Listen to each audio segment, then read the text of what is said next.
Assalamualaikum warahmatullahi wabarakatuh. Alhamdulillahirabbil alamin. Wassalatu wassalamu ala asrofil anbiya'i wal mursalin wa ala alihi wa sahbihi wa man tabi'ahum bi ihsanin ila yaumiddin. Asyhadu an la ilaha illallah wahdahu la syarikalah wa asyhadu anna Muhammadan abduhu wa rasuluh. Allahumma shalli wa sallim wa barik ala Muhammad wa ala ali Muhammad kama shallaita wa barakta ala Ibrahim wa ala ali Ibrahim fil alamin innaka Hamidum Majid. Rabbi shrah li sadri wa yassir li amri wahlul 'uqdatam min lisani yafqahu qawli, amma ba'du. Bapak-bapak dan ikhwas sekalian, a'azani Allah wa iyyakum ajma'in. Semoga kita semua yang hadir di majelis ini senantiasa dimuliakan oleh Allah Subhanahu wa taala. Amin ya Allah ya rabbal alamin. Alhamdulillah, pada kesempatan malam hari ini kita bisa bertemu ya kembali di majelis rutin kita setiap malam Rabu ya. Rabu malam Kamis, afwan. Dan pada malam ini kita akan mengawali pembahasan kitab Nawaqidul Islam ya. Nawaqid jamak dari kata naqid, artinya pembatal ya. Jadi nawaqid artinya berarti pembatal-pembatal keislaman. Yang ditulis oleh Syekh Muhammad bin Abdul Wahhab rahimahullah. Teman-teman bisa lihat pada halaman 64, dimulai dari halaman 64 dan seterusnya. Dan di dalam halaman 64 disebutkan Subulus Salam Syarhu Nawaqidil Islam ya. Subulus Salam adalah judul kitab yang mensyarah kitab Nawaqidil Islam yang ditulis oleh Syekh Abdul Aziz bin Abdullah bin Baz ya rahimahullah. Mana syarahnya? Di bawah catatan kaki, di bawah itu garis itu atau di catatan kaki itu syarah. Ini pun sesungguhnya ringkasannya. Saya punya kitab Arabnya tapi lebih tebal bahkan dari dua syarah yang saya bawa ini. Dari dua syarah, satu ini karya Syekh Abdul Razak Al-Badar, ini karya Syekh Abu Abdullah Nasir bin Ahmad bin Ali Al-Adani. Nah, Syekh bin Baz beliau mensyarah kitab Nawaqidul Islam bahkan lebih tebal dari dua kitab yang saya bawa. Lalu ringkasannya ada di bawah garis itu ya. Nah, ini bapak-bapak dan ibu sekalian. Nah, apa yang dikatakan oleh Syekh bin Baz di awal mula kitabnya, dikatakan fahadhihi risalatun muhimmah fil akidah. Ini adalah risalah penting dalam masalah akidah. Allafaha as-Syekh Abu Abdullah Al-Imam Muhammad bin Abdul Wahhab bin Sulaiman bin Ali At-Tamimi Al-Hambali As-Salafi Ad-Da'i ila Allah Azza wa Jalla. Ini merupakan risalah penting dalam masalah akidah yang telah disusun oleh Syekh Abu Abdullah Al-Imam Muhammad bin Abdul Wahhab bin Sulaiman bin Ali At-Tamimi Al-Hambali. Tamimi itu nama daerah ya, Al-Hambali nama madhabnya, bermadhab Hambali, Imam Ahmad bin Hanbal. As-Salafi, manhajnya manhaj Salafi ad-da'i ila Allah Azza wa Jalla, dan dia adalah orang yang senantiasa berdakwah mengajak manusia untuk kembali kepada Allah Azza wa Jalla. Wa huwa Syekhul Islam al-Imamul Masyhur al-Mujaddid. Penulis kitab ini adalah seorang imam ya, ulama yang masyhur al-Mujaddid, yang melakukan pembaharuan atau reformasi ya. Lamman darasa min ma'alimin Islam, ketika rambu-rambu Islam telah hilang ya, perlahan-lahan. Kapan itu terjadi? Fin nisfis sani minal qarni sani asyara. Nah, di separuh kedua dari nisfus sani, itu maksudnya separuh kedua dari abad ke-12. Abad ke-12 ya, Hijriah. Berarti abad ke-12 itu sekitar tahun 100 abad ke-11 tahun berapa berarti? 1100 ya. Nah, sekarang 1442 ya. Sekarang abad ke-5 ya. Abad ke-15 sekarang. Abad ke-15 Hijriah. Nah, beliau ini hidup di masa abad ke-12, abad 12 Hijriah, berarti sekitar tahun 1100-an. belum nyampe. Kalau 1200 berarti udah abad ke-13. Ini masih abad, beliau hidup di masa abad ke-12 Hijriah. Jadi sekitar tahun 1100 sekian lah. Nah, ini. Dan memang dalam beberapa sejarah ya yang menceritakan tentang kehidupan beliau, kala itu di Jazirah Arab banyak sekali kesirikan-kesirikan, khurafat-khurafat karena pengaruh sufi ya. Pengaruh sufi yang itu diambil dari tradisi orang Syiah. Nah, beliau kemudian tampil berdakwah meluruskan kebatilan-kebatilan, khurafat-khurafat yang terjadi pada masa itu dan sangat masif ya, sangat masif. Maka beliau sebut Al-Mujaddid ya, Al-Mujaddid. Nah, ini Bapak-bapak dan ikhwas sekalian, azan ya Allah wa iyyakum ajmain. Komentar dari Syekh Abdul Aziz bin Abdullah bin Bas rahimahullah di awal kitab beliau yang beliau beri judul Subulus Salam. Nah, baik, kemudian kita masuk langsung pada matan kitabnya. Qala al-Imam Muhammad bin Abdul Wahhab rahimahullah. Bismillahirrahmanirrahim. I'lam anna nawaqidal islami asharatun. Berkatalah Syekh Muhammad bin Abdul Wahhab rahimahullah.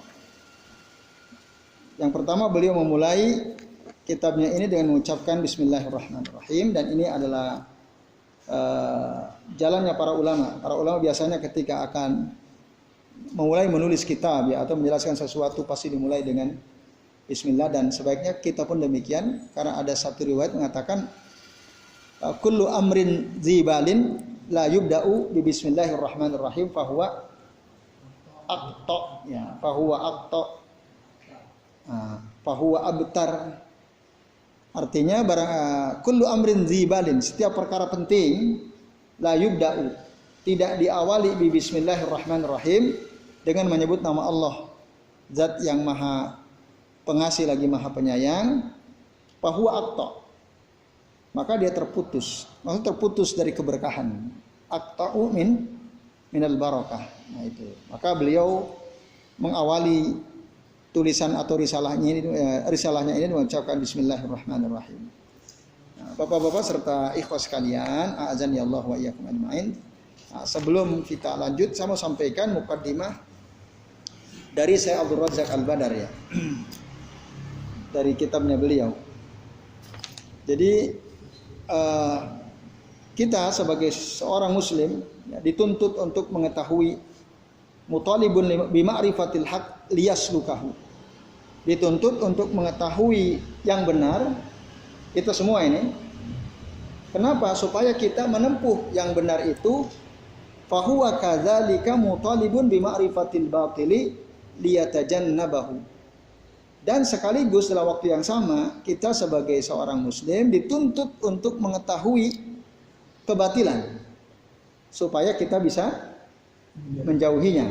Nah, kita dituntut untuk mengetahui kebenaran supaya kita bisa menempuh jalan yang benar itu, dan pada waktu yang sama kita juga dituntut oleh syariat untuk mengetahui kebatilan supaya kita menjauhinya. Kebatilan apa? Kekufuran, kesyirikan, kenifakan, kebid'ahan, itu kita harus tahu. Kita harus tahu. Maka jangan merasa cukup kalau saya sudah tahu yang wajib mana, yang sunnah mana. Tidak cukup hanya tahu mana yang wajib, mana yang sunnah, mana yang mandub. Itu cukup. Kita harus tahu juga mana yang mengandung kekufuran, mana yang mengandung kesyirikan, mana yang mengandung kebid'ahan dan lain-lainnya yang itu merusak. Nah, karena kalau tidak, waman lam ya'rif al-batila, barang siapa yang tidak tahu mana yang batil, rubbama waqa'a fihi min haitsu la yash'uru.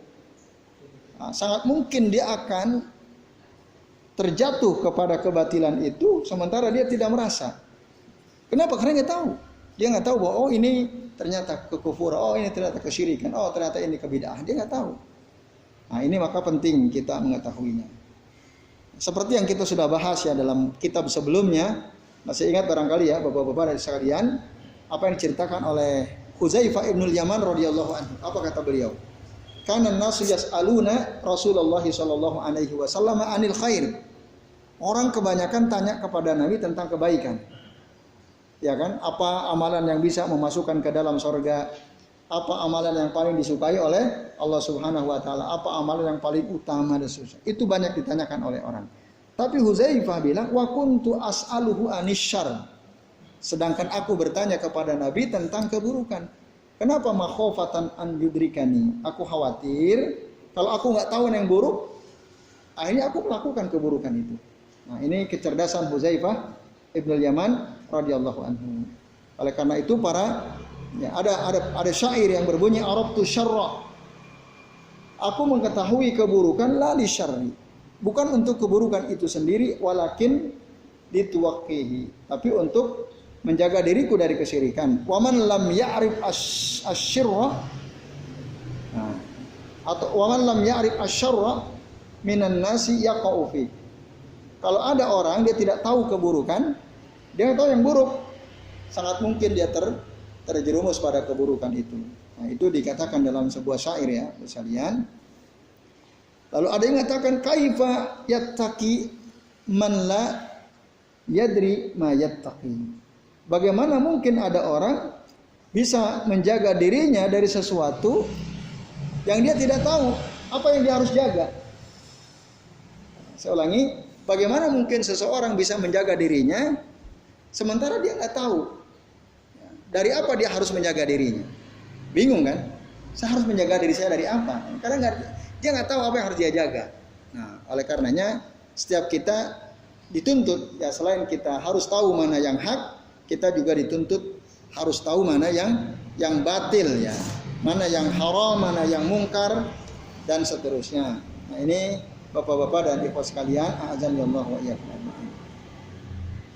Nah, kemudian dikatakan risalah ini diberi judul Nawaqidul Islam. Ini aslinya kalau Bapak Ibu lihat aslinya kitab matanya ini cuman dikatakan fi safhataini takriban. Hanya ditulis dalam 2 halaman risalah ini aslinya loh. Matan Nawaqidul Islam ini. Tetapi lakinnaha ihtawat ala ma'anin azimah fi hadil bab. Tapi dia meliputi makna yang sangat agung dalam pembahasan yang ringkas ini. Hiya min ahammi ma yanbaghi an yu'raf. Dan yang ditulis dalam kitab Nawaqidul Islam ini adalah di antara perkara yang paling penting untuk diketahui oleh setiap kita. Dan beliau tegas mengatakan ada asrah tadi ya. Anna nawaqidul islami asarah, bahwa pembatal Islam itu ada 10. Tapi kalau bapak-bapak dan ikhwas sekalian baca di catatan kaki dari syarahnya Syekh Abdul Aziz bin Abdullah bin Bas rahimahullah, dikatakan ada seorang ulama Imam Al-Haythami. Imam Al-Haythami mengatakan bahkan nawaqidul Islam itu sampai ada 400. Wah, ngeri lagi kan? 400. Nah, lalu katakan adapun yang 10 ini merupakan yang paling berat dan yang paling sering terjadi. Nah, itu kenapa Syekhul Islam dia hanya mengatakan 10 karena ini yang paling berat dan ini yang paling sering terjadi. Nah, maka dikatakan kata saya Abdul Razak Al-Badar, fa dzikru asrati nawaqid, penyebutan 10 pembatal ini laisa lil hasr, bukan untuk membatasi bahwa hanya 10 saja, bukan. Walakinnahu dzikru ummahatin nawaqid wa matarji'u ilaihin nawaqid al-ukhra allati lam tuzkar. Tetapi yang 10 ini merupakan pangkal atau pokok-pokok pembatal keislaman. Yang 400 itu tadi akhirnya nanti kembali kepada yang 10 ini. Nah, kembali kepada 10 ini. Lalu dari yang 10 ini kata saya Abdul Razak Al-Badar, wa yumkinu aidan an tarji'a ila arba'ati nawaqid. Dari 10 ini kalau diringkas lagi, kalau disarikan lagi, maka dia kembali kepada 4. Ya, kepada 4 pembatal. Yang pertama, ma yantaqidu bihiddin mimma yata'allaqu bil qalam. Sesuatu yang bisa membatalkan agama Islam maksudnya, dan itu berkaitan dengan hati. Jadi penyebab batalnya Islam kita itu karena amalan hati, Contohnya apa? Kita ragu akan keberadaan Allah Subhanahu wa taala, itu ada apa enggak? Itu kan. Ada enggak orang ragu tuh? Ada. Ya, itu bahaya sekali. Ya, dia ragu kepada Allah. Kok aku dari dulu kerja nggak kaya-kaya, miskin terus. Ini jangan-jangan Allah nggak ada ya. Doa aku nggak didengar. Nah itu hati-hati itu. Ya, ini amalan hati ini. Hati. Nah itu bisa menjadi pembatal keislaman. Kemudian mayantaqidu bihiddin mimma yata'allaqu bil aqwal. Ya, sesuatu yang bisa membatalkan agama dan itu berkaitan dengan kata-kata. Nah tadi apa yang saya katakan? Nah, itu hati sekaligus. Kalau hati kan nggak dikatakan pun, dia meragukan akan keberadaan Allah. Dia mungkin nggak ngomong, tapi dia ragu. Kalau bil aqwal dia udah ngomong, dia disampaikan dengan perkataan. Nah itu. Kemudian yang ketiga, mayantaqidu bihiddin mimma yata'allaqu bil af'al. Sesuatu yang bisa membatalkan agama, keislaman kita, dan itu berkaitan dengan perbuatan. Kita melakukan sesuatu dan itu bisa membatalkan keislaman kita, membatal syahadat kita. Nah, kalau perkataan tadi menghina Allah, menghina Rasul, gitu ya, itu menjadi pembatal keislaman.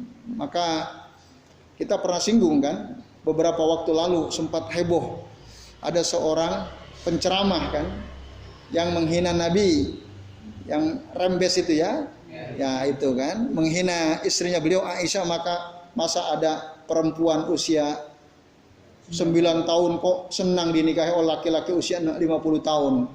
Kan itu aneh ya, kan? Ini kan. Jadi menghina itu.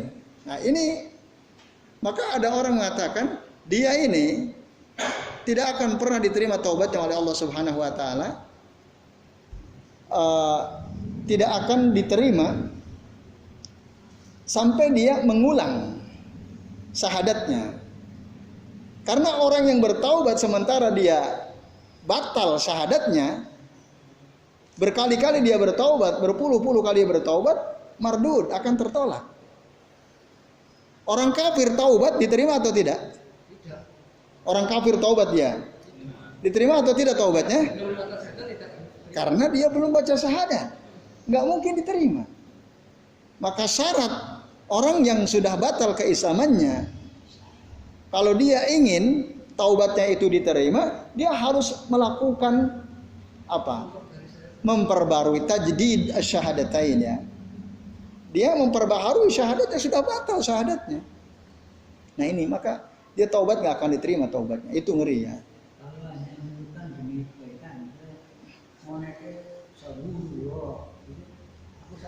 Gimana? Ya. Tidak. Selama dari hati kita benci pada orang itu kan, yang menyebut kata-kata itu. Enggak, itu enggak. Ya. Tapi kalau kita dengan ikhlas dan ikhlas mengucapkan kata-kata itu dan kita memang cocok gitu ya, itu jelas menghina Rasul SAW. Mereka nerima misalnya. Tapi kalau kita hanya menceritakan ada orang bilang begitu gitu, itu enggak, tentu saja tidak. Nah itu ya. Nah, ya. Kemudian yang keempat, pembatal keempat, intiqaduddin bisyak. Jadi batalnya agama Islam kita karena adanya keraguan. Ragu kita. Ya ini kurang lebih hampir mirip dengan yang pertama ya, secara hati. Nah ini bapak-bapak dan ikhwas sekalian. Nah itu. Kemudian an-nawaqid sendiri secara bahasa, secara afwan. Ya secara bahasa jamak dari kata naqid. Ya, naqid itu berarti kalau an-naqdu li syai' artinya ifsaduhu lahu, merusak. Jadi nawaqid itu yang merusak. Maka dikatakan an-nawaqid itu allati tufsidu wa tubtilu tamaman, yang merusak dan membatalkan secara sempurna. Ada persamaan kata nakid, nawakid dengan nakis, nawakis. Nah ini. Kalau nakid jamaknya nawakid, kalau nakis jamaknya nawakis. Nah, apa beda nakid dengan nakis atau nawakid dengan nawakis? Kalau nakid tadi artinya merusak. Nah, sementara kalau nakis artinya pengurang ya.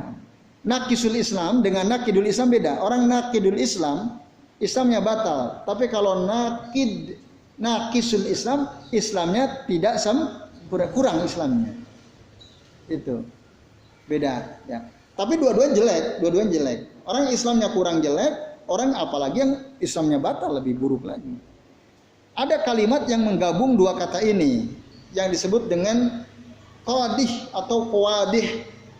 Kalau bapak-bapak ibu dan teman sekalian baca ya di kitab-kitab para ulama, kadang-kadang ada muncul istilah qawadih. Qawadih itu dari kata qadih jamaknya. Nah, itu apa? Wa hadhil kalimat tutlaqu 'alan nawaqidi wa 'alan nawaqis. Kata qawadih atau qadih itu ya, dia kadang dimaknai sebagai pembatal, kadang dimaknai sebagai pengurang. Qawadih ya, qawadih. Nah, ketika yang disebut qawadih itu mayaqdahu fil asli fatakunu naqidan lid-din. Nah, kalau dia merusak pokoknya pangkalnya maka disebut naqid. Ya, kalau qadih ya, qawadih itu merusak dari sisi pangkalnya, dari akarnya, maka dia disebut naqid. Tapi kalau dia merusak dari sisi kesempurnaannya, maka disebut naqis, munkisah. Dan keduanya disebut qawadih. Jadi ada tiga istilah dalam bahasa Arab ya, ada nawaqid, ada nawaqis, ada qawadih. Qawadih itu yang menggabungkan dua makna tadi ya. Nawaqid sama nawaqis, tapi beda tadi ya. Nah, ini. Dan yang paling parah adalah nawaqid tadi, yaitu pembatal atau perusak keislaman seseorang. Artinya dia kalau melakukan sesuatu yang itu bagian daripada nawaqid, berarti dia sudah murtad. Berarti dia sudah kafir kepada Allah. Kalau dia mati dalam keadaan seperti itu, kelak nanti dia pada hari kiamat akan dibangkitkan dan wa huwa min ahlin nar. Dia termasuk penduduk neraka. Dan dalam surah Al-Baqarah ayat 167 Allah Ta'ala berfirman, wa ma hum bi kharijina minan nar. Orang yang batal keislamannya, mereka tidak mungkin bisa keluar dari siksa api neraka. Tidak mungkin bisa keluar dari siksa api neraka. Nah ini. Karena apa? Li'annahu yartaqibu naqidan min nawaqididdin. Karena dia sudah melanggar atau dia sudah melakukan salah satu dari pembatal-pembatal keislaman. Bapak-bapak dan ikhwan sekalian, azan ya Allah wa iyyakum ajmain. Nah, oleh karenanya kita wajib mengetahui apa saja pembatal keislaman itu. Sangat penting untuk diketahui oleh setiap muslim. Sangat penting. Beruntunglah kita yang sudah mempelajari kitab ini atau yang akan mempelajari kitab Nawaqidul Islam ini. Sangat beruntung. Umar bin Khattab radhiyallahu anhu mengatakan, ya, kata beliau apa? Innama tunqadu ural Islam urwatan. Sesungguhnya tali ikatan Islam itu akan batal sedikit demi sedikit. Lambat laun ikatan keislaman seseorang itu dia akan batal. Urwatan, sedikit demi sedikit. Atau talinya itu akan putus sahlai demi sahlai idza nasya'a fil Islam man lam ya'rif al-jahiliyah. Barang siapa yang dia tumbuh dalam Islam tapi dia enggak tahu al-jahiliyah itu keburukan, dia enggak tahu yang buruk mana. Nah, itu lambat laun nanti akan putus tali-tali ikatan keislamannya. Itu kata Umar ibnul Khattab radhiyallahu anhu. Nah, ini artinya apa? Secara tidak langsung beliau mendorong kita semua supaya kita tahu apa sih pembatal-pembatal keislaman itu. Karena kalau kita nggak tahu, lambat laun pasti putus kita. Ikatan keislaman kita akan putus. Artinya kita akan murtad lambat laun. Coba bapak-bapak dan ibu sekalian lihat ya. Ada orang dia muslim, dia ngaku muslim. Bahkan mungkin dia merasa sudah mondok di pesantren gitu. Tapi dia nggak belajar tentang apa saja yang bisa menjadi pembatal keislamannya. Akhirnya apa yang keluar dari mulutnya? Ya kata-kata yang bisa menyebabkan batal keislamannya. Ya. Misalnya dia melecehkan ancaman Allah tentang siksa api neraka, dia melecehkan itu. Nah, lalu dia mengatakan, nggak apa-apa saya masuk neraka. Nah, ya, dia mengatakan nggak apa-apa saya masuk neraka. Biar nanti saya ketemu sama artis-artis luar negeri kan, saya bikin konser di sana kan. Nah, ini kan, ya nantang nggak ini namanya? Nantang nggak? Dia takut nggak sama siksa api neraka? Ketika dia ngomong begitu, hah? Udah ketemu sama orangnya yang ngomong gitu? Hah? Ya. Pelaku bunga itu tidak minum telaga kausal. Orang minum rokok minum liane. Oke ya. Beda kasus tapi hampir mirip lah gitu ya. Ya, oke ya. Tapi masa tidak minum rokok itu. Ya, oke. Nah, iya.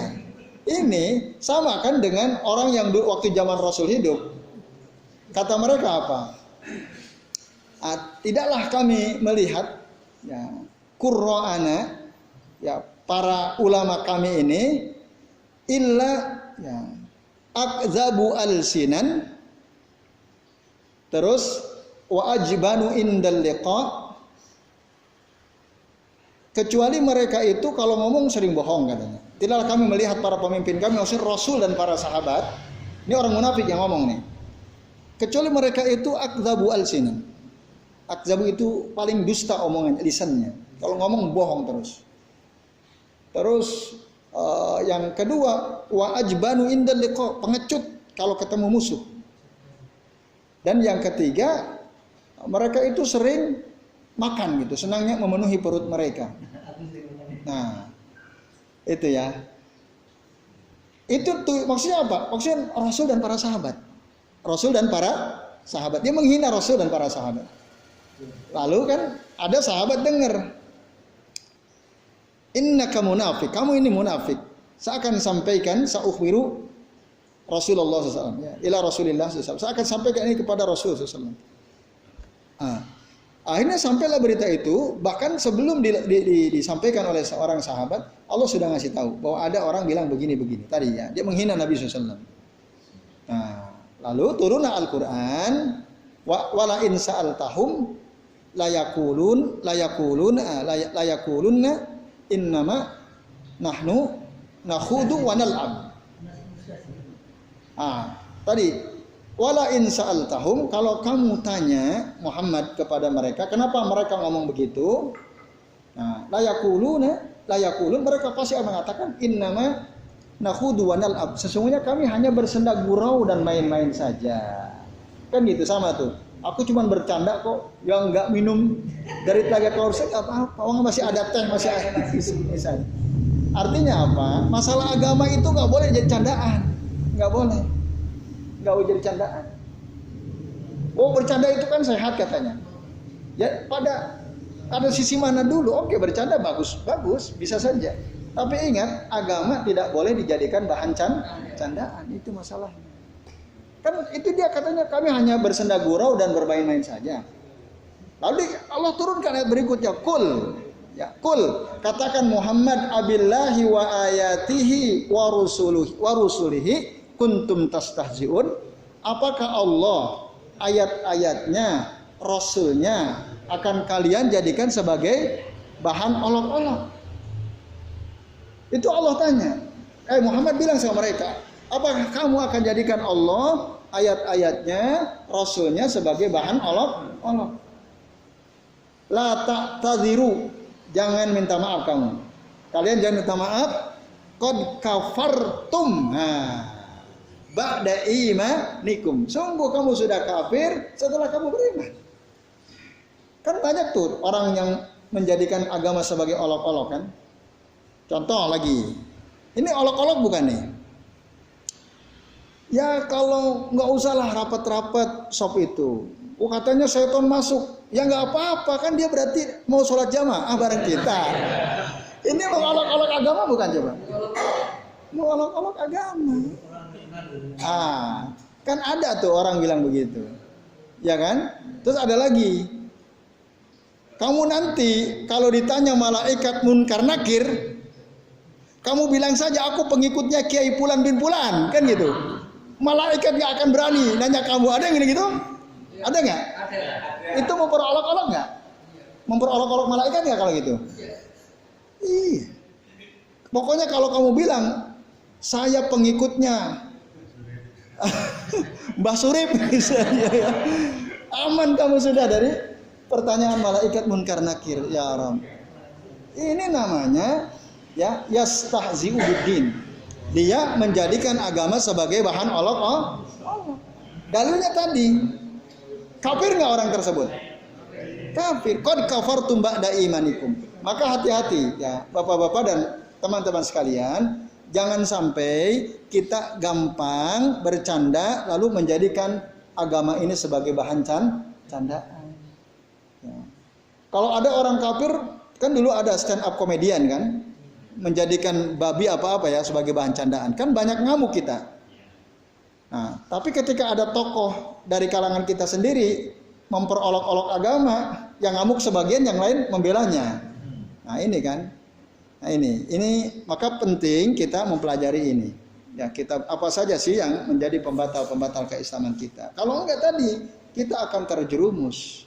Bahkan ada yang bilang, si fulan itu di alam kuburnya sampai hari ini nggak berani malaikat munkar nakir nanya dia katanya. Ada nggak yang bilang gitu? Ada. Belum mati orang yang ngomong. Ya, yang ngomong belum mati yang ngomong. Dia bilang si ada tokoh namanya si Fulan bin Fulan. Itu sampai hari ini.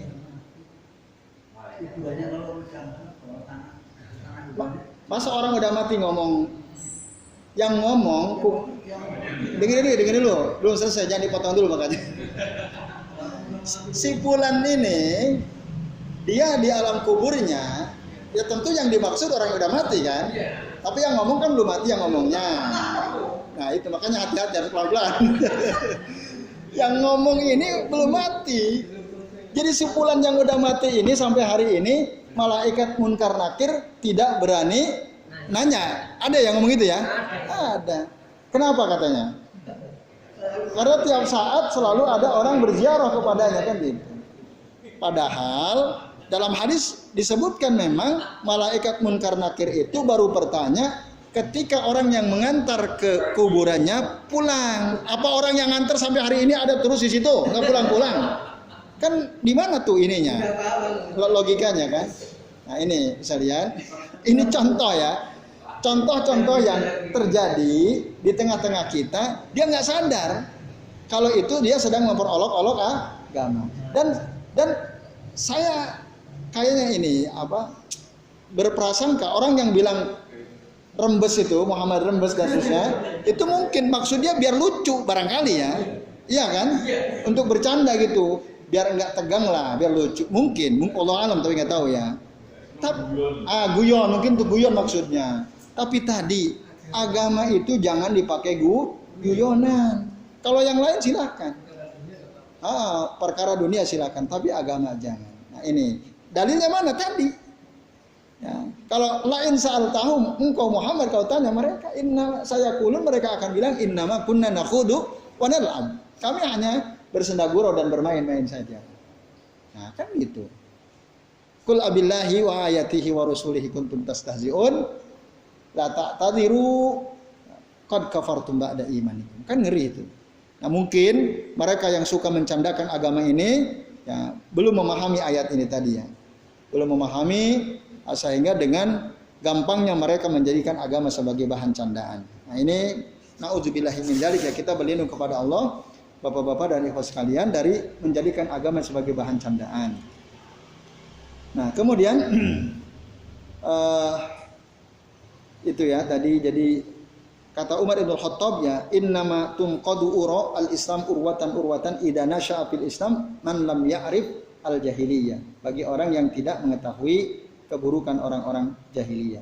Nah, lalu dikatakan annal muslima qad yartaddu an dinihi bi anwa'in kasiratin minan nawaqidi idza waqa'a fiha. Sesungguhnya seorang muslim itu dia telah murtad dari agamanya dengan banyak perkara dari yang bisa membatalkan keislaman. Kalau dia melakukan pembatal itu. Nah, lalu dikatakan Kalau sudah batal berarti qad irtadda anid din. Dia sudah murtad dari agamanya, wantaqala minal millah. Dia sudah berpindah agama. Walam yanfa'hu. Nah, dan tidak bermanfaat sama sekali mujarradat talaffudzi bila ilaha illallah. Hanya sekedar dia mengucapkan la ilaha illallah, itu sama sekali lam yanfa'hu. Tidak ada manfaat untuk dirinya ya, kalau dia melakukan satu saja pembatal keislaman. Meskipun dia berpuluh-puluh juta kali mengucapkan la ilaha illallah, la ilaha illallah, kalau sudah batal keislamannya itu tidak ada manfaatnya. Nah, oleh karenanya dikatakan padahal la ilaha illallah itu adalah khairul zikri wa afdhalih. Zikir yang utama, yang terbaik dan paling utama. La takunu nafi'atan liqailiha. Tapi dia tidak bermanfaat bagi orang yang mengatakannya illa idza ata bi syurutiha, kecuali kalau dia memenuhi syarat-syaratnya wajtanaba kulla amrin yunaqiduha, dan menjauhi segala perkara yang bisa membatalkan kalimat tersebut. Nah, ini Bapak-bapak dan ikhwas sekalian, a'azanillahu wa iyyakum ajmain. Nah, oleh karenanya kita harus paham, mengerti, jangan sampai ucapan la ilaha illallah kita, kalimat tauhid yang kita ucapkan secara lisan ini tidak ada maknanya sama sekali, tidak ada manfaatnya sama sekali. Kenapa? Disebabkan karena kita melakukan sesuatu yang itu bisa menjadi pembatal keislaman kita. Nah, ini Bapak-bapak dan ikhwas sekalian, a'azanillahu wa iyyakum ajmain. Nah, kemudian Syekh Abdul Razak Al-Badar mengatakan, nah sesungguhnya manusia ini dalam masalah ini dia terbagi kepada 4 golongan. Maksudnya terkait dengan masalah pengetahuan dia tentang pembatal-pembatal keislaman. Itu ada 4 golongan. Golongan pertama adalah orang yang istabana lahu sabilul mu'minin wa sabilul mujrimin ala tafsil ilman wa amalan wa haula'i a'lamu al-khalaq. Golongan pertama adalah orang yang jelas baginya mana jalan orang beriman, mana jalan para pendosa. Secara terperinci, baik secara keilmuan maupun secara amal, jelas dia sudah tahu. Nah, inilah a'lamu al-khalaq. Jadi makhluk yang paling baik ya pengetahuannya. Karena dia ngerti, oh ini jalan orang beriman, oh ini jalan para pendosa. Dan secara rinci dia tahu. Maka ikuti jalan orang beriman, jauhi jalan para pendosa. Secara ilmu dia tahu, secara amal dia melakukan. Nah, ini sebaik-baik orang. Kelompok kedua, ada orang yang amiyat anhu as-sabilani. Dia buta, nggak tahu jalan orang beriman itu seperti apa, jalan para pendosa itu seperti apa. Dia nggak ngerti. Nah, dia nggak ngerti. Artinya jahil dia, nggak tahu apa-apa. Nah, ini seburuk-buruk manusia, seburuk-buruk, bahkan dikatakan wa min asbahi al-an'am. Dia ya seperti hewan ternak ya. Karena dia nggak tahu. Kemudian kelompok ketiga adalah ya, orang yang dia memfokuskan pengetahuannya hanya kepada jalan orang-orang beriman dan dia tidak mempelajari ya, lawan dari jalan orang-orang beriman ini. Nah, tapi memang dia bisa mengetahui lawan dari jalan orang beriman secara umum ya, min haitsu al jumlah wal mukhalafah, dan dia bisa merasakan juga dari sisi mukhalafah itu menyelisihi. Dia tahu orang beriman itu begini-begini, kok dia nggak begini, oh berarti dia nggak benar kan gitu. Tapi yang dia tahu hanya jalan orang-orang beriman. Nah, itu dia akan tahu juga, tapi secara global ya, tidak secara terperinci. Nah, maka orang yang seperti ini ya bisa selamat, bisa juga tidak ya, karena dia hanya tahunya secara global. Lalu kelompok keempat, firqatun arafat sabila syarri wal bid'ah wal kufri mufassalah. Orang yang tahu ya, jalan keburukan, kebid'ahan, kekufuran secara terperinci, dan jalan orang-orang para pelaku dosa. Dia bahkan tahu ya perkataan-perkataan para ulama, ya. Dia tahu perkataan para ahli bid'ah, dia tahu juga secara rinci. Tetapi dia tidak tahu walam ya'rif ma ja'a bihi Rasul sallallahu alaihi wasallam kadzalik. Tapi dia nggak tahu apa yang disampaikan oleh Rasul sallallahu alaihi wasallam, taunya hanya secara global. Nah, ada orang seperti itu. Nah, ini juga ya kurang sempurna ya. Maka yang kalau kita disuruh untuk milih, ya pilihlah seperti kelompok yang pertama, kita tahu mana jalan orang beriman, kita tahu mana jalan para pendosa ya, ahlul bid'ah, ahlul kufri dan seterusnya. Nah, ini bapak-bapak dan ikhwan sekalian. Nah, baik. Kemudian kita tadi katakan bahwa nawaqidul Islam itu ada berapa tadi?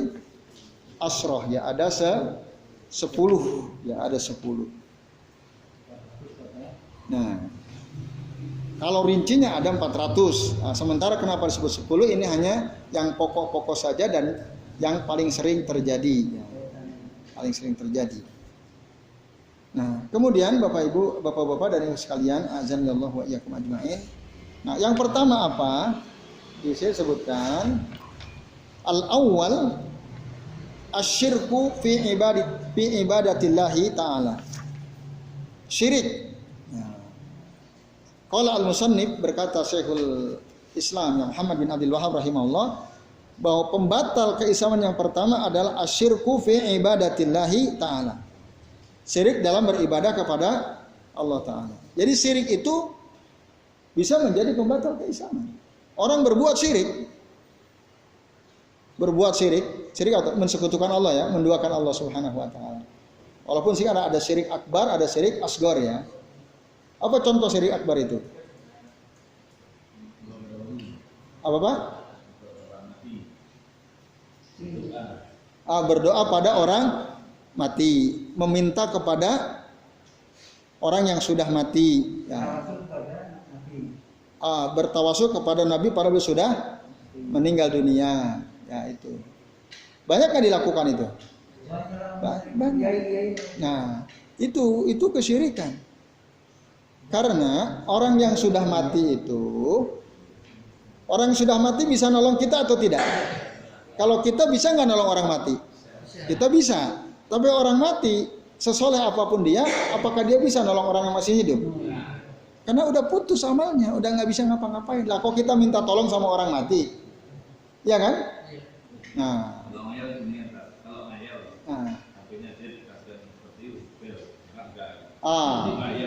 Buktikan itu ya.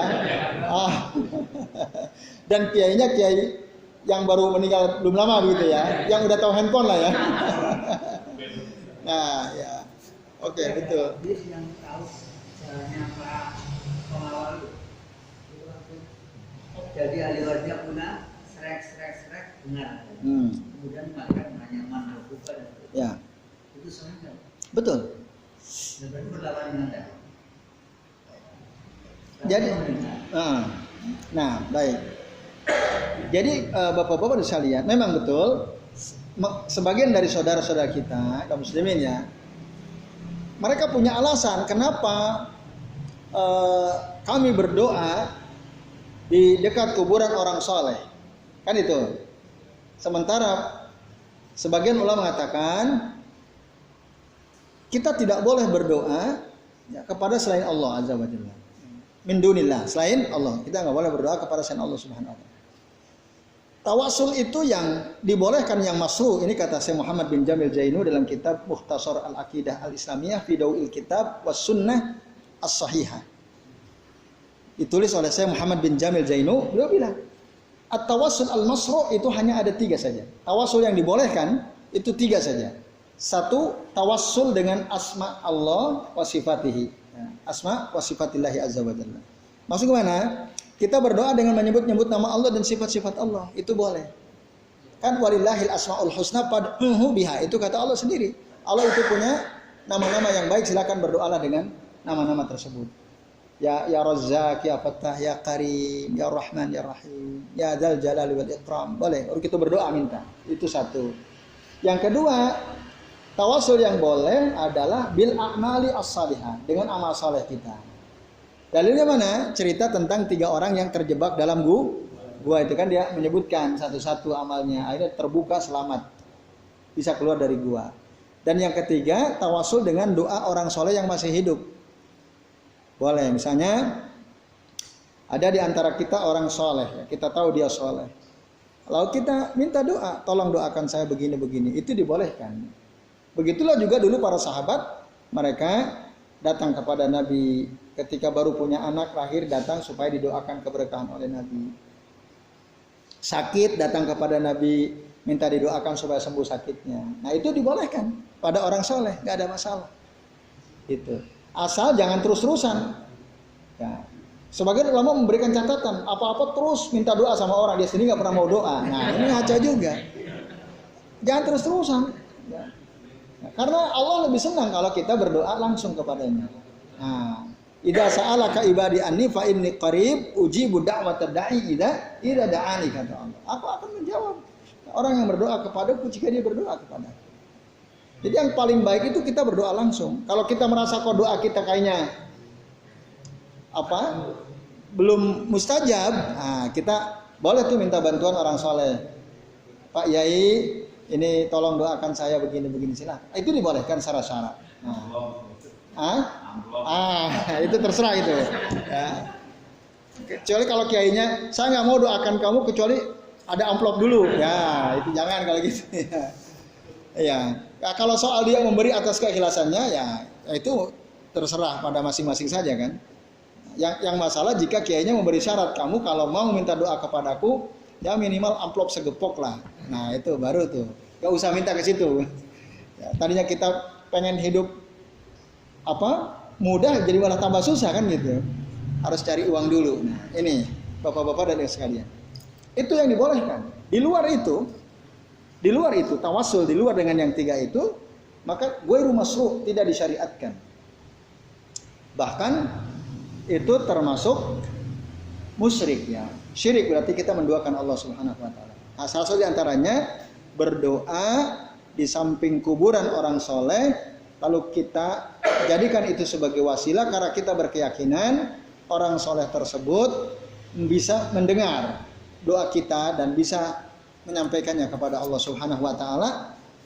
Nah, dalam hadis betul Nabi katakan, idza wudi'a ya, al-mayyitu fi qabrihi, atau idza wudi'a al-'abdu fi qabrihi, dalam hadis sahih Bukhari Muslim, apabila seorang hamba itu diletakkan di kuburannya, wa tawalla anhu ya, ashabuhu, lalu teman-temannya berpaling pergi meninggalkannya, hatta yasma'a ya, qur'ani alihim, sehingga dia bisa mendengar suara terompah atau sendal-sendal mereka, maka dia akan didatangi oleh malaikat, didatangi oleh malakani fa'adahu, dan dia akan didudukkan itu ada yang mengatakan malaikat munkar wa nakir. Dia akan ditanya, man rabbuka wa ma dinuka wa ma hadzal rajul, apa agamamu, siapa Tuhanmu, apa agamamu, dan siapa laki-laki ini, Muhammad sallallahu alaihi wasallam.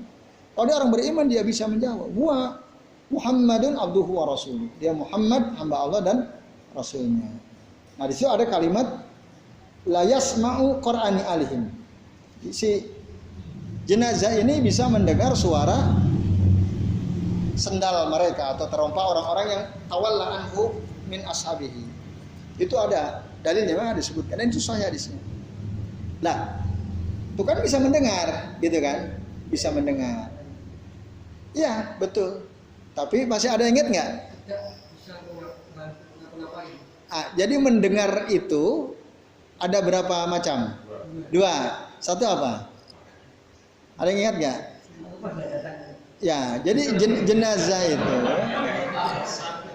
ya, mayit itu bisa mendengar. Ada yang masih ingat nggak, teman-teman? Ya, coba yang masih ingat.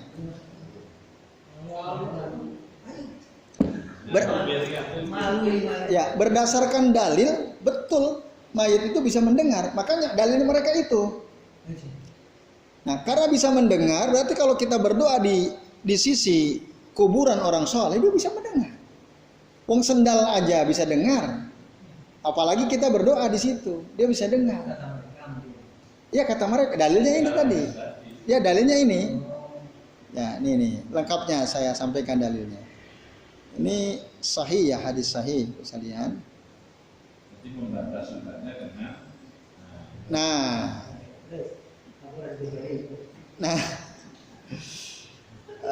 nah ini ya. Apa Pak? Sudah dimakamkan. Sudah dimakamkan. Nih saya bacakan hadisnya. Dalam Sahih Bukhari Muslim muttafaqun alaih. Al-abdu idza wudi'a fi qabrihi wa tawalla wa zahaba ashabuhu hatta innahu la yasma'u qur'ani alihim atahu malakani fa aqadahu. Seorang hamba itu kalau dia sudah dikuburkan di kuburannya, lalu kemudian teman-temannya berpaling meninggalkan dia, pergi meninggalkan dia, sampai dia si mayit itu la yasma'u qur'ani alihim, bisa mendengar suara sendal orang-orang meninggalkannya. Atahu malakani fa aqadahu, lalu dia didatangi oleh dua malaikat, dia didudukan. Lalu ditanya tentang tadi man rabbuka wa madinuka wa man hadzal rajul, lalu dia bisa menjawab. Kalau dia bisa menjawab, fayaqulu asyhadu annahu Abdullah wa rasuluhu. Aku bersaksi bahwa dia ini Muhammad, hamba Allah dan Rasulnya. Lalu unzur ila maq'adika minan nari, lihatlah tempatmu di neraka. Kata malaikat itu, lihat tempatmu itu di neraka.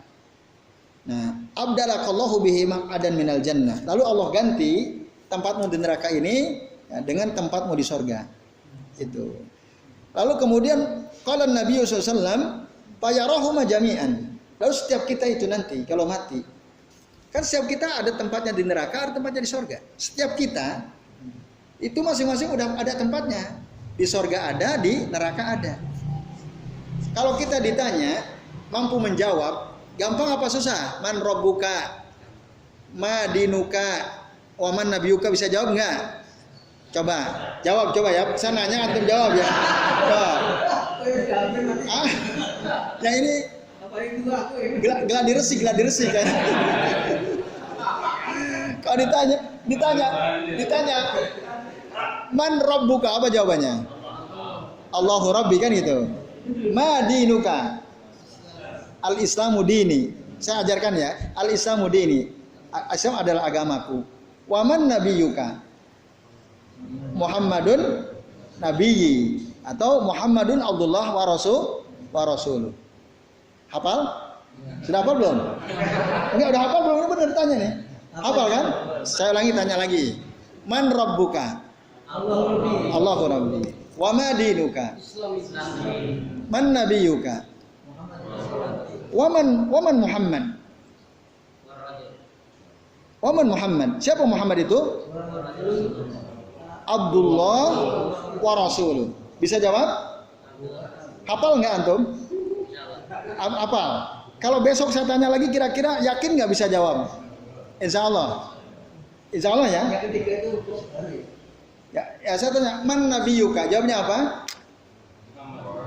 Muhammadun nabi.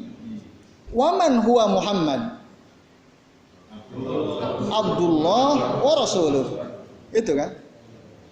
Kalau kita bisa jawab, nanti dikatakan kata Rasul, maka unzur ila maq'adika minan nar abdalakallahu bihi maq'adan minal jannah. Lihatlah tempatmu di neraka, Allah sudah ganti dengan tempatmu di surga. Itu kalau kita bisa jawab. Udah hafal kan? Ada nggak di sini yang belum pernah belajar bahasa Arab? Banyak kan? Yang belum pernah belajar bahasa Arab pun hafal gampang itu kan? Tapi apakah kelak nanti saat kita dikubur, kita akan otomatis mampu menjawabnya atau tidak kira-kira? Belum tentu. Tergantung amal kita. Iya, belum tentu kita bisa jawab. Ya, Rasul mengatakan.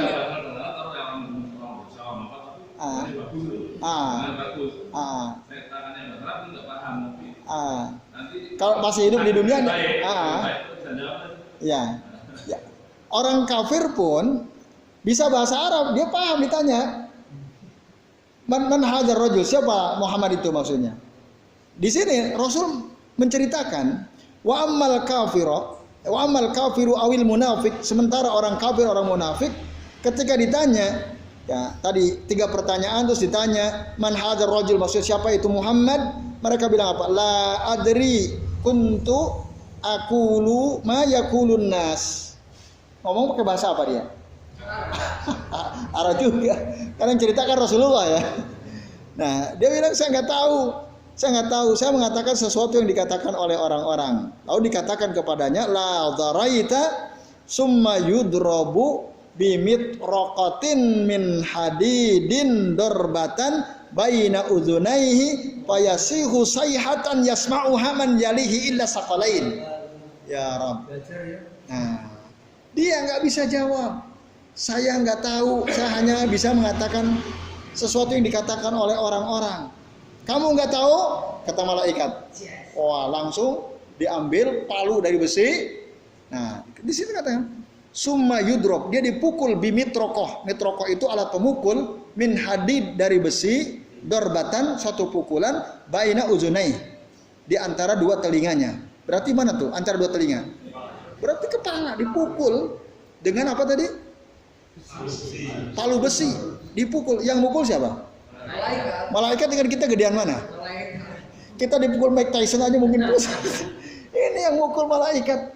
Ya, baina udhunahi, maka payasihu sayhatan, dia akan berteriak keras sekali. Yasma'u kullu syai', semua makhluk Allah bisa mendengar teriakan orang ini, illa tsaqalain, kecuali manusia dan jin yang nggak bisa dengar. Karena kalau kita dengar pingsan kita. Tiap hari kita mendengar teriakan orang dipukulin kan di dalam alam kubur. Nah, ini min hikmatillah ya azza wa jalla. Dari hikmah Allah kita dijadikan telinga ini tidak bisa mendengar teriakan orang yang disiksa di alam kubur. Kan ngeri sekali. Nah, ini misalnya. Sementara kalau dia bisa jawab, kata Rasul apa? Nah, annahu yubsahu lahu fi qabrihi sab'una dhira'an. Maka akan diluaskan baginya kuburannya sepanjang sab'una dhira'an, 70 hasta. Nah, sab'una dhira'an yakni al-mu'min, yaitu untuk orang beriman. Wa yamla'u alaihi nuran, nanti akan ada cahaya kuburannya itu sampai kapan? Ila yaumi yub'atsun, sampai hari di mana mereka dibangkitkan. Ya kalau orang beriman, kuburan yang sempit hanya berapa meter itu? Berapa? Setengah kali 2 meter, itu akan yubsahu lahu. Pernah tidur di kuburan? Gimana rasanya? Merinding. Merinding. Nah, itu ya. Soalnya kanjeng Nabi itu kan meninggal usianya 33. Sementara antum? 64. Masya Allah, udah lewat antum, kelewat udah. Oh, satu kali. Aku Iya. Oke, bantu pulang dari nasi kok tulungi. Tapi cuma dimajinasi juga.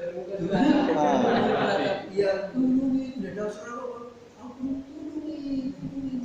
Diminta tolong. Waktu antum tiduran di kuburan itu? Ya, dari sesudah itu ya. Aku baru minta pindah. Belum masa perjalanan sini kuburan, pindah ke sana. Oh, pindah ke sana. Ya. Nah, itu. Aku sekarang mau bilang bojo. Ya, itu kontrak, sering dengar kata-kata itu karena kontrakan dekat kuburan gitu ya. Ya. Nah, ya ini ya. Tapi itu halusinasi tadi ya. Karena kata Nabi la yasma'u kullu syai'in illa tsaqalain. Ya. Jadi semua makhluk Allah bisa mendengar kecuali 2 makhluk yaitu jin dan manusia. Kalau Pak Nasir kok mendengar tulungi. Berarti ini khorijun minas tsaqalain. Kalau betul itu mendengar,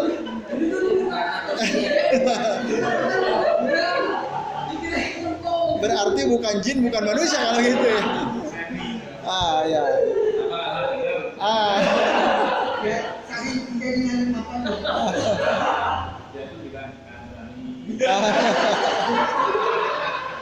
Iya. Oke, itu ya.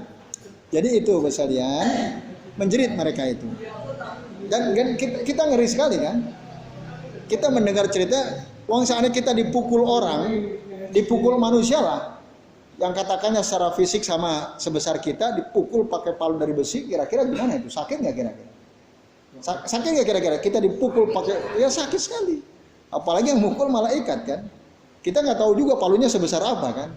Nah makanya Rasul mengatakan payasihu ya sayhatan yasma'u kullu syai'in illa as-sakalain. Nah, sementara orang beriman itu diluaskan, lapangkan rezekinya, kuburnya ya. Ya, sab'una zira'an. Dalam hadis ini sebutkan sab'una zira'an. Tapi dalam hadis yang lain sebutkan yuwassa'u lahu qabruhu maddal basar. Dia akan diluaskan kuburannya sejauh mata memandang. Lebih luas lagi. Nah, ini. Ya. Nah, ini ya Bapak-bapak sekalian, kata mereka, ini kan dalilnya. Ini dalil sahih bahwa orang yang udah mati itu bisa mendengar. Nah, itu dia. Penasaran kan? Iya. Nah, kita ikuti kajian berikutnya ya. Enggak, oke, baik. Ya, baik. Nah, sekarang kita lihat dalam Al-Qur'an. Nah, di dalam Al-Qur'an ada ayat ya. Allah Subhanahu wa taala berfirman kepada Rasul, "Innaka la tusmi'u al-mauta." Sesungguhnya engkau Muhammad tidak bisa menjadikan orang yang mati itu mendengar. Ya. Bapak-bapak bisa buka dalam ya, Al-Quran surah An-Naml ayat 80 atau Ar-Rum ayat 52. Ya. Itu bunyi ayatnya hampir sama. Bedanya di bagian pertama saja. Innaka fa innaka. Apa artinya? Innaka la tusmi'u al-mauta wa la tusmi'u summa du'a idza walau mudbirin. Muhammad, sesungguhnya engkau tidak bisa menjadikan orang yang mati itu bisa mendengar. Dan tidak pula kamu bisa menjadikan orang tuli bisa mendengar. Maksudnya orang tuli ini orang yang enggak peduli dengan al-haq ya. Dia orang yang menutup telinganya dari kebenaran. Walaupun kita nasihati, kita dakwahi, mereka enggak mau dengar. Udah tuli hatinya, ditulikan telinganya. Kenapa? Walau mudbirin, ketika mereka memang berpaling meninggalkan engkau. Jadi kayak Abu Talib, Abu Lahab, Abu Jahal kan, berkali-kali Rasul nasihati apa masuk ke telinganya? Kan enggak ya. Enggak, dan itu enggak bisa dibuat bisa mendengar yang benar orang seperti itu. Orang mati juga begitu, innaka la tusmi'u al-mauta. Nah, itu gimana? Tadi kata Nabi, sesungguhnya orang mati itu ketika kita tinggalkan mereka bisa mendengar suara sendal kita kan. Sementara dalam dua ayat ini, surah An-Naml ayat 80 atau surah Ar-Rum ayat 52, Nabi saja tidak bisa membuat orang mati mendengar. Kan gitu. Nah, Syekhul Islam Ibnu Taimiyah rahimahullah mengatakan as-sam'u lil mayyit itu, mendengar bagi si mayit itu ada dua jenis. Ada yang disebut ya, as-sam'u al-idraki namanya. Yang kedua as-sam'u al-intifa'i wal istijabati. Sam'ul intifa' wa sam'ul istijabah. Yang pertama sam'ul idrak ya. Apa bedanya? Kalau sam'u al-idraki itu dia mendengar, hanya sekedar mendengar, tapi dia nggak bisa merespon. Mendengar tapi tidak bisa merespon. Ya, itu. Kita nggak bisa merespon apa-apa mendengar. Kita mendengar. Itu yang pertama. Ya mendengar begitu saja. Ya kita lagi duduk di rumah ngopi gitu ya depan rumah. Ya terus ada suara jangkrik, krik gitu kan. Kan kita cuek saja kan. Kita gelisah nggak kalau mendengar suara jangkrik? Enggak kan? Ngopinya tetap jalan kan? Kita nggak anggap kan itu. Nah, itu yang disebut as-sam'u al-idraki. Kita mendengar tapi kita nggak bisa merespon. Nggak kita anggaplah ibaratnya. Nah, nggak dianggap. Sementara sam'ul intifa wal istijabah itu kita mendengar. Saat kita mendengar, kita bisa ngambil manfaat dari yang kita dengar itu. Dan kita bisa merespon, bisa menjawab. Misalnya lagi ngopi depan depan teras rumah, lalu istri kita manggil, Pak, nih mie goreng sama pisang goreng udah jadi. Kita bisa jawab nggak? Oh iya, nah sini kan gitu. Ibaratnya gitu kan, kita bisa jawab, kita bisa ngambil manfaat. Ya kan, setelah kita dipanggil, oh ternyata kopi udah ada temannya nih. Ya, jadi mie goreng sama nasi goreng udah jadi misalnya. Nah, itu. Jadi yang dimaksud oleh hadis Nabi tadi, mereka la yasma'u ya Qur'ani alihim, mayit itu bisa mendengar suara sendal orang yang meninggalkan, itu mendengar dalam konteks yang pertama, as-sam'u al-idraki. Tapi dia nggak bisa respon, dia nggak bisa ngambil manfaat apa-apa, gitu. Nah, sementara apa yang dimaksud di dalam Al-Quran surah An-Naml ayat 80 atau surah Ar-Rum ayat 52, itu yang dimaksud engkau Muhammad tidak bisa menjadikan orang mati itu mendengar dalam arti al-intifa wal istijabah, itu mengambil manfaat. Artinya apa? Ketika si mayit itu udah dikubur, kita Mbah Kiai Pulan, Mbah Pulan, tolong sampaikan kepada Allah, ini saya punya permintaan, saya punya hajat.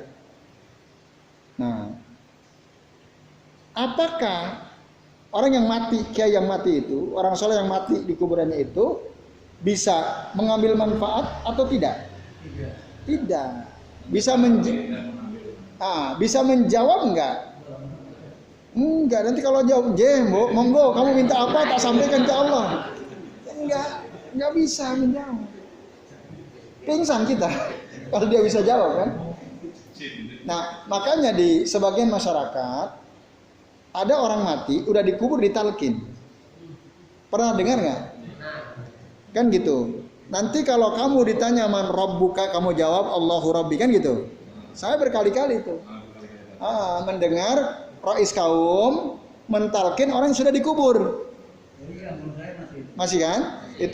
Itu layan Pak, tidak ada manfaat. Orang udah mati kok diajarin gitu yang enggak.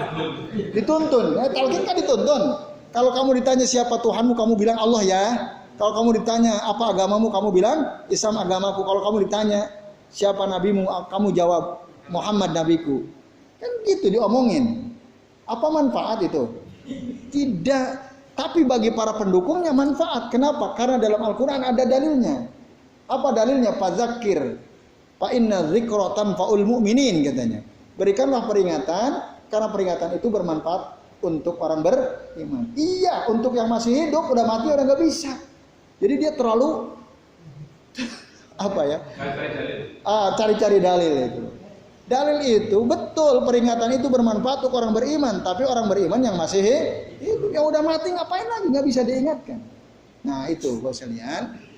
Nah, dan itu sebenarnya sudah dijelaskan oleh Al-Imam An-Nawawi dalam kitab Raudhatul Talibin. Dia mengatakan Raudhatul Talibin itu kitab fikih mazhab Syafi'i. Nah, itu dalam kitab itu dia jelaskan itu nggak ada asalnya.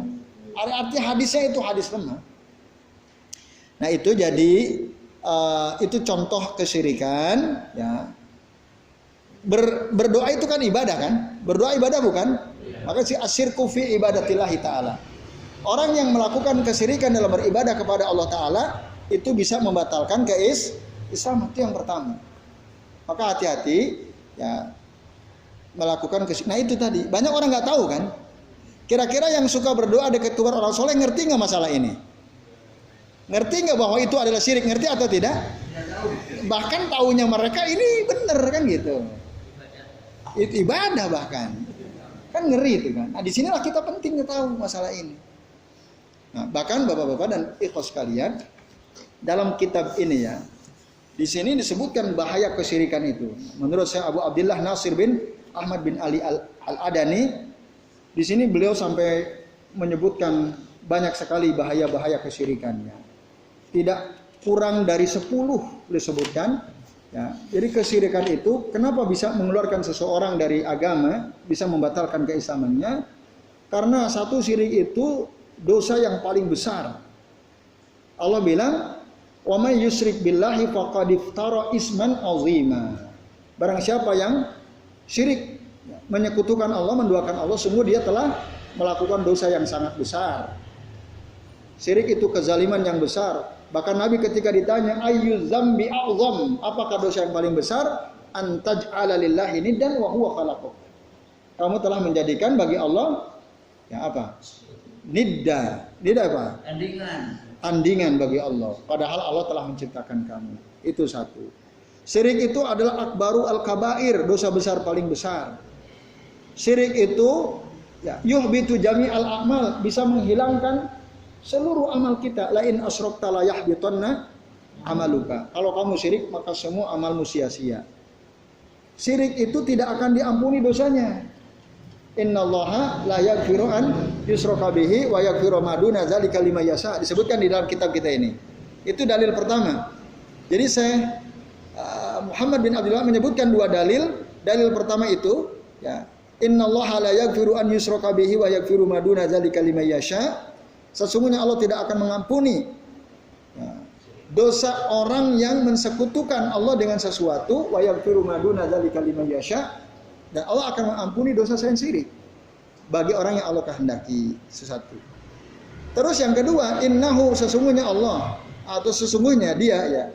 Maaf, sesungguhnya dia man yusyrik billah, barang siapa yang mensekutukan Allah, faqad haramallahu alaihi al-jannah. Allah sungguh telah mengharamkan baginya surga, wa ma'wahu an-nar, dan tempat dia adalah neraka. Wa malil zalimina min ansar, dan tidaklah bagi orang-orang yang musyrik, orang-orang zalim ini ada penolong, nggak ada. Nggak ada yang bisa nolong mereka. Temennya nggak bisa, amalnya nggak bisa. Orang syirik, amalnya semua habis. Nah ini. Lalu bagaimana? Bukankah di dalam Al-Quran ya, ada ayat yang berbunyi? Nah ini ada sebagian orang bertanya. Kan ada tuh dalam Al-Quran, innallaha yaghfiru dzunuba jami'an. Sesungguhnya Allah mengampuni seluruh dosa. Ada nggak ayat yang seperti itu? Nah, ada. Surah Az-Zumar ayat 53 ya. Qul ya ibadiyalladzina asrafu, katakanlah wahai hamba-hambaku yang telah melampaui batas ala anfusihim, atas diri mereka sendiri, la taqnatu min rahmatillah. Janganlah kalian putus asa dari rahmat Allah. Innallaha yaghfiru dzunuba jami'an. Karena sesungguhnya Allah mengampuni seluruh dosa. Gitu. Innahu huwal ghafurur rahim, sesungguhnya Allah Maha Pengampun lagi Maha Penyayang. Di sini dalam ayat 53 surah Az-Zumar Allah bilang innallaha yaghfiru dzunuba jami'an. Sementara dalam ayat tadi dikatakan surah An-Nisa ayat 48 innallaha la yaghfiru an yushraka bihi wa yaghfiru ma duna dzalika liman yasha. Coba gimana? Bertentangan enggak? Lah ya. Tapi ada kesan kontradiksi tidak? Ada kesannya. Nah, jadi dalam surah An-Nisa ayat 48 Allah tidak akan mengampuni. Innallaha la yaghfiru an yushraka bih.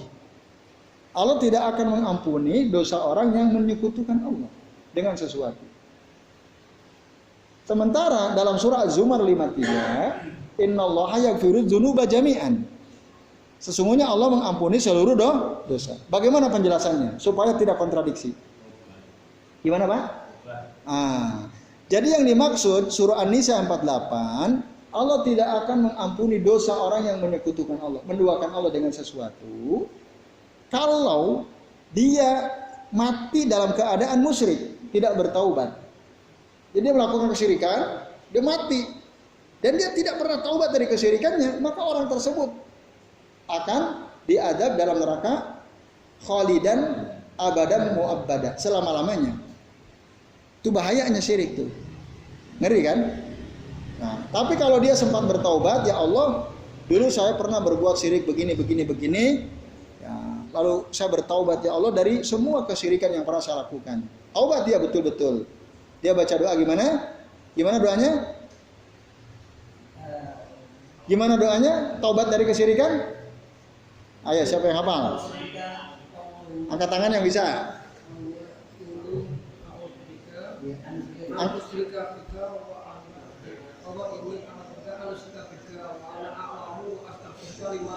Oke, baik, pelan-pelan. Allahumma inni a'udzubika an usyrika bika wa ana a'lamu wa astaghfiruka lima la a'lam. Oke, asabtum. Nah, barakallahu fiik. Yang lain? Angkat tangan yang hafal. Versi lain Bisa. Oke. Mas Abdul.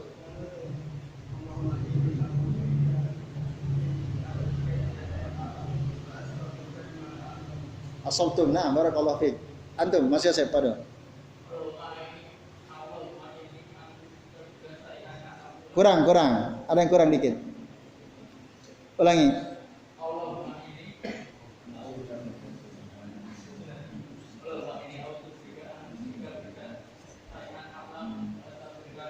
Oke, asabtum, sahih, betul sekali. Yang lain hafal? Insya Allah ya, masih saja Pak.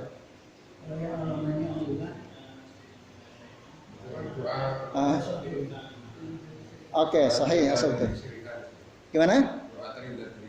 Iya. Ya. Itu termasuk taubat dari kesyirikan juga. Kan ada astaghfiruka. Nah,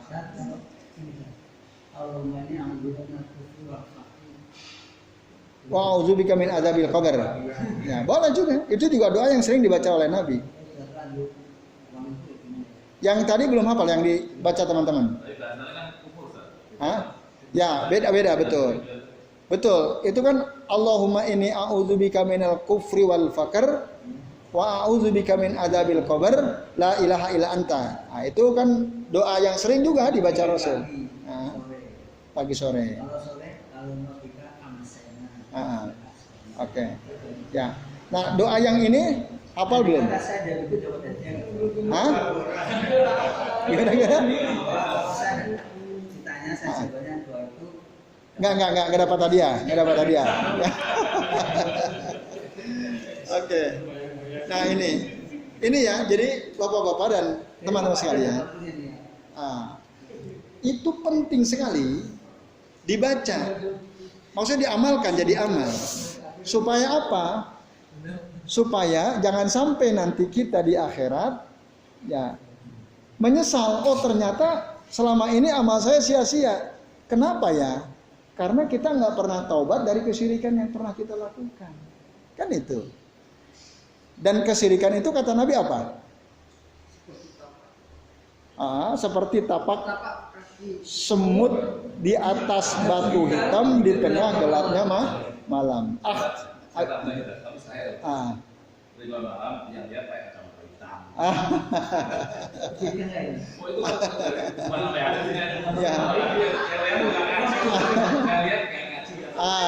Gitu. Maksudnya kacamata hitam nggak pernah ngaji gitu ya? Iya, jadi inna syirka akhfa min dabibin namli ala sofati saudai fi zulmatil lail. Sesungguhnya kata Nabi, kesyirikan itu lebih samar daripada tapak semut di atas batu hitam di tengah gelapnya malam. Oh, sahabat takut semua, para sahabat ngeri semua. Maka mereka qalu ya Rasulullah kaifa nattaqihi fa inna syirka akhfa min dabibin namal. Duhai Rasul, kalau gitu gimana dong caranya kita ya melindungi diri kita dari kesyirikan sementara dia lebih samar daripada tapak semut di atas batu hitam di tengah gelapnya malam. Nah, kemudian Rasul mengajarkan doa itu kepada sahabat. Sahabat takut sekali. Kalau kita kayaknya nggak takut, walaupun ditakut-takuti syirik itu bahaya sekali. Nanti begini-begini, kita nyantai aja kan? Malah nantang. Nah, harusnya kita bapak-bapak dan ikhwas sekalian, kita merasa takut. Sebagaimana sahabat juga takut. Maka kalau habis kita ketemu ini, kok doa tadi nggak dihafalin, wah berarti nggak takut tuh namanya ya. Nah, harusnya setelah kita ngaji ini dicari doa itu, hafalkan. Ya. Lima lana alam. Kalau sering besar mereka lebih gede lah. Untuk membuat orang mati, untuk saya satu wujud pun enggak.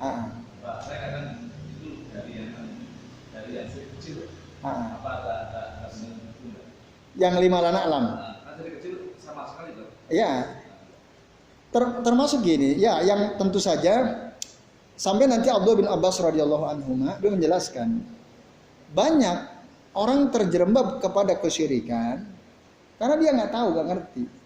Tapi gini juga Pak, syirik-syirik besar pun bagi yang nggak ngerti kan dia nggak ngerti. Berdoa kepada orang yang sudah mati. Kalau dia nggak ngerti ilmunya kan dia ngerti kalau itu syirik. Ngerti nggak dia? Kan nggak ngerti. Dia nggak ngerti. Kita ngerti karena kita udah ngaji kan. Kita udah mendapatkan penjelasan para ulama. Tapi bagi yang tidak pernah ngaji tentang bab tauhid, bab akidah seperti ini, dia nggak paham. Bahkan saya punya teman, ya, dia itu ya ustadz, dikiaikan, itu hampir dalam sebulan itu dia sering posting di Facebooknya, sedang ziarah ke makam Mbah Fulan, ziarah ke makam. Jadi hampir dalam sebulan itu sering dia sering ziarah. Dan dia posting, saya ziarah ke sini, saya ziarah ke sini. Nah, itu. Dan ziarahnya itu tadi untuk punya hajat apa, bahkan kalau ada orang punya masalah ya, datang ke orang tersebut lalu diajak. Dan ini fakta gitu. Jadi saya punya teman dia punya masalah. Terus dia cerita ke saya cerita ke Ustadz Fulan. Masalahnya sama, yang dia ceritakan ke saya, dia ceritakan juga ke Ustadz itu. Lalu dikasih solusi apa, Pak? Kalau saya selalu kasih solusi, ya berdoa saja.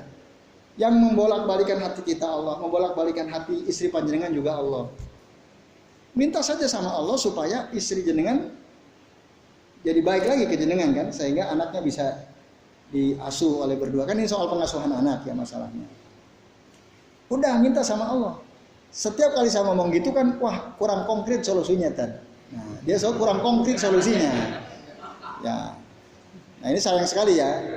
Nah, padahal itu sangat konkret kan, solusi itu sangat konkret. Ya, gimana lagi? Nah, dia itu bahkan sudah mengeluarkan uang banyak, lapor ke polisi sampai isinya ditangkap isinya. Dia ingin yang konkret begitulah inginnya ya. Jadi kalau hanya doa menurut dia kurang konkret gitu ya. Walaupun beliau bilang ya saya juga berdoa gitu. Karena ya hanya itu solusi yang saya bisa sampaikan. Saya sudah melakukan mediasi ya. Saya sudah temui pihak-pihak yang terlibat. Tapi ya tadi nggak ketemu. Ya udah doa saya bilang. Nah, akhirnya dia cari ustaz lain. Terus dia cerita ke saya datang Ustaz Fulan. Lalu apa solusi Ustaz? Ayo kita ziarah ke makam Kiai Fulan. Akhirnya diajak ziarah. Terus ngapain di makam Kiai Fulan? Ya i'tikaf selama semalam di sana. Dari mulai ba'da isya sampai subuh i'tikaf, zikir di situ. Lalu hajatmu apa sampaikan. Setelah itu dicerita ke saya begitu tadi. Lalu ketemu nggak solusinya? Ya nggak ketemu juga. Masalahnya nggak selesai juga. Nah, cuma bedanya itu ada kesirikannya nggak tuh? Dia ajak ziarah, i'tikaf di kuburan, lalu kamu hajatmu apa? Apa yang kamu minta kepada Allah silahkan sampaikan. Nah kan, nah itu. Tapi kalau dia nggak tahu ilmunya itu dianggap syirik atau bukan? Ya syirik. Nggak dianggap syirik. Itu tidak dianggap syirik bagi sebagian orang kan. Nah itu berarti kan dia tidak tahu tuh. Dia baru ngerti kalau itu syirik ketika ilmunya sudah nyampe gitu Pak. Tapi memang Abdullah bin Abbas radhiyallahu anhu beliau pernah ngasih contoh. Jadi contoh nih banyak kita ini melakukan kesyirikan tapi tidak kita sadari. Ketika rumah kita mau dicuri oleh seseorang, lalu si pencuri itu menginjak ekor kucing itu meong gitu kan. Lalu si pemilik rumah bangun kan karena mendengar teriakan kucing. Lalu kira-kira si pencuri jadi nyuri atau tidak? Tidak jadi kan? Lalu kita ngomong, untung ada kucing, rumah saya nggak jadi dicuri. Itu kalimat yang mengandung kesyirikan. Nah, apa? Iya, ya ini syirik. Jadi syirik itu nakidun min nawakidil Islam. Dia bisa menjadi pembatal dari pembatal keislaman. Nah ini saya kira ya bapak-bapak dan ikhwas sekalian, a'azani Allah wa iyyakum ajmain. Ya. Nah itu termasuk kesyirikan. Nah apakah bisa membatalkan keislaman kita? Nah nanti dalam penjelasan para ulama, syirik itu kan ada dua macam. Ada syirik akbar, ada syirik asghar, ya. Ada syirik kecil. Nah nanti konsekuensinya berbeda. Bedanya apa? Satu, kalau syirik besar bisa mengeluarkan seseorang dari agama. Wa ammal asghar fala yukhriju anil millah. Sementara syirik kecil tidak menyebabkan dia keluar dari agama. Tapi para ulama dulu, ya mereka tetap hati-hati. Karena lama-lama kalau syirik kecil kita abaikan terus bisa menjerumuskan kita kepada kesyirikan besar. Ada bedanya. Allah Ta'ala. Nah, penutupnya supaya tuntas, di sini sebut satu contoh. Contoh syirik itu menyembelih li ghairillah. Menyembelih tidak atas nama Allah. Kaman yazbahu lil jinni awilil qabri. Sebagaimana orang yang menyembelih untuk jin, dipersembahkan untuk jin atau untuk kuburan. Untuk kalau oke. Untuk memperingati 1000 hari itu menyembelihnya atas nama siapa? Atas nama apa? Itu. Ya betul itu jawabannya benar. Menyembelihnya tetap atas nama Allah, cuman untuk acara bid'ah gitu. Yang menyembelih atas nama selain Allah itu, misalnya dia takut kampungnya pagebluk gitu ya. Takut diganggu oleh makhluk halus. Kebetulan di kampungnya ada sumur tua. Yuk kita sembelih untuk sumur tua itu supaya makhluk halus itu nggak mengganggu kampung kita. Nah itu contohnya. Tapi niatnya, ya mungkin ya.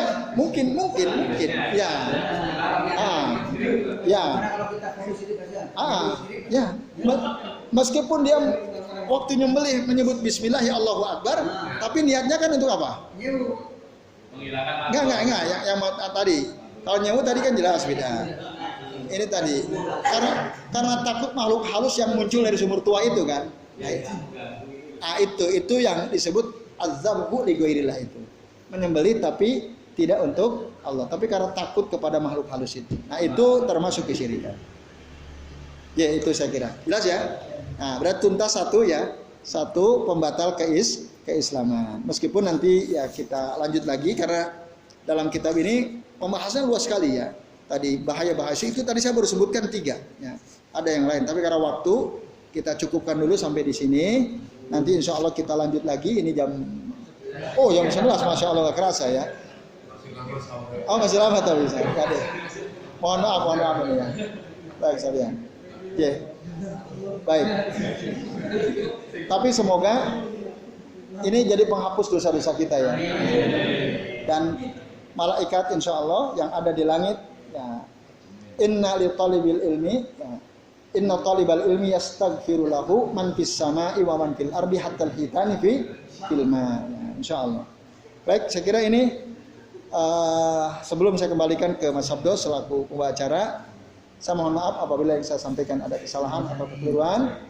Ini Mas Muarif kayaknya mau nanya, iya. Ya besok aja ya. Ya itu.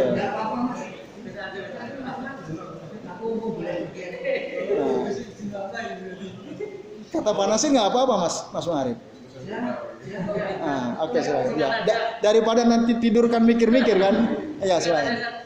Saya sering kalau ada acara itu diawali dengan tasdidus syahadah itu loh. Tasdidus Bapak itu termasuk bisa memperbaharui syahadat atau enggak gitu loh.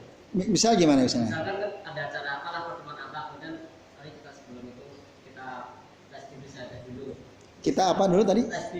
Tajdidus syahadah. Ya. Itu bisa memperbarui setelah ada kesyirikan enggak gitu. Tentu kita harus sadari dulu kesyirikan kita pernah nggak kita sadari gitu. Baru kita dulu saya pernah begini. Lalu kemudian kita mengucapkan 2 kalimat syahadat sebagai tajdid ya asyhadatain itu. Nah, apakah harus saksikan orang? Ini ada tafsil, ada rincian. Kalau kita melakukan kesyirikan, kekufuran yang menyebabkan kita keluar dari Islam, yang batal keislaman kita, kalau kita melakukannya sendiri, maka tajdid syahadatnya juga sendiri, tidak perlu disaksikan orang.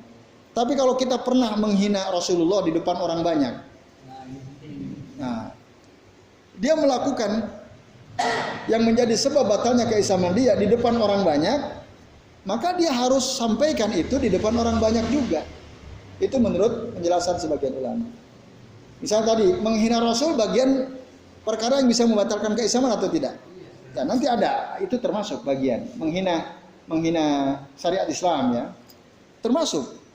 Maka ketika kita mau ya, memperbaharui syahadat kita harus lakukan depan orang banyak. Misalnya saya depan Bapak Ibu sekalian, Bapak sekalian.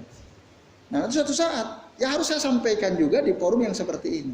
Dulu saya pernah mengatakan begini-begini. Nah, itu adalah kekeliruan, kesalahan, dan ternyata itu menjadi pembatal keislaman saya. Maka malam ini saya sampaikan di hadapan Bapak sekalian, saya akan perbaharui syahadat saya. Nah, saat itu saya bertobat kepada Allah Subhanahu wa taala. Itu. Ada yang mengatakan kalau kita melakukannya depan orang banyak, ya kita harus tajdid asyhadatainnya di depan orang banyak. Tapi kalau sendirian ya berarti sendirian, tanpa ada orang yang menyaksikan, begitu. Allah taala alam bisawab. Ya itu. Itu sudah Mas Arif ya. Jadi ya kita sadari dulu apa yang syirikan ya.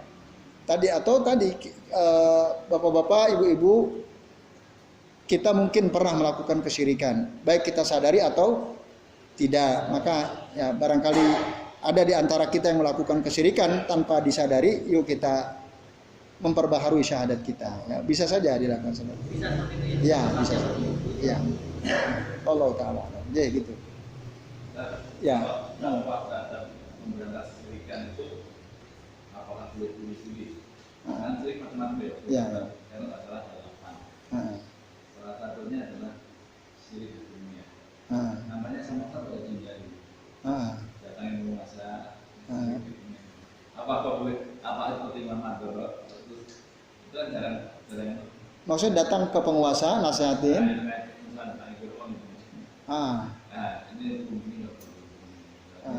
Maksudnya untuk menasehati penguasa gitu.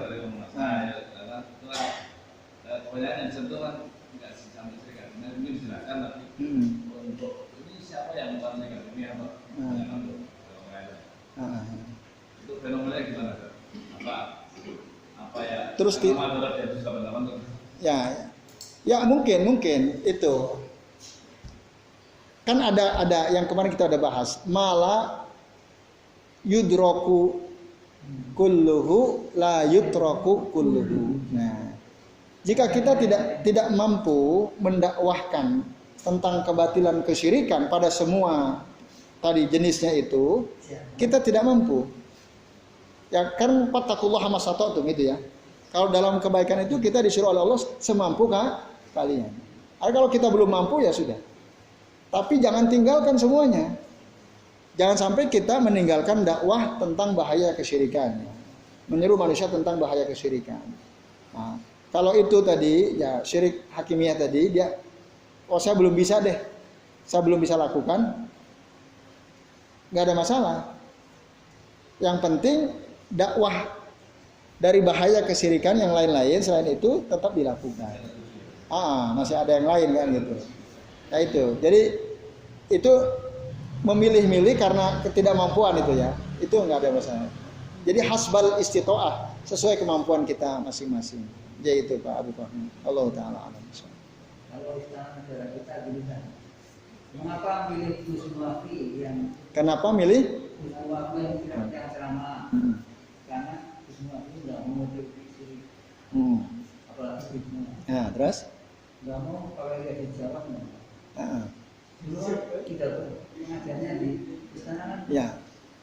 Terus yang antum tanyakan? Yang saya tanyakan ya karena sana alergi dengan Oh, berarti ini bukan pertanyaan, pernyataan. contohnya Ya. Oke, ya. Betul. Ya. Belum ditutup Mas Abdo ya. Ya. Oke. Ya, betul Pak Nasir seperti itu. Ya. Maka emang berat kalau ada dai yang terus mendakwakan, tidak semua orang mau menerimanya. Ya. Bahkan udahlah nggak usah dakwah syirik, dakwah bidah nggak usah kan gitu. Daripada bikin rame kan nggak usah kan, banyak orang seperti itu kadang-kadang. Padahal kan penting dijelaskan. yang syirik itu mana, yang bidah itu mana, itu sangat penting supaya kita semua tahu. Jadi saya kira ini Bapak sekalian cukup dulu sementara ya.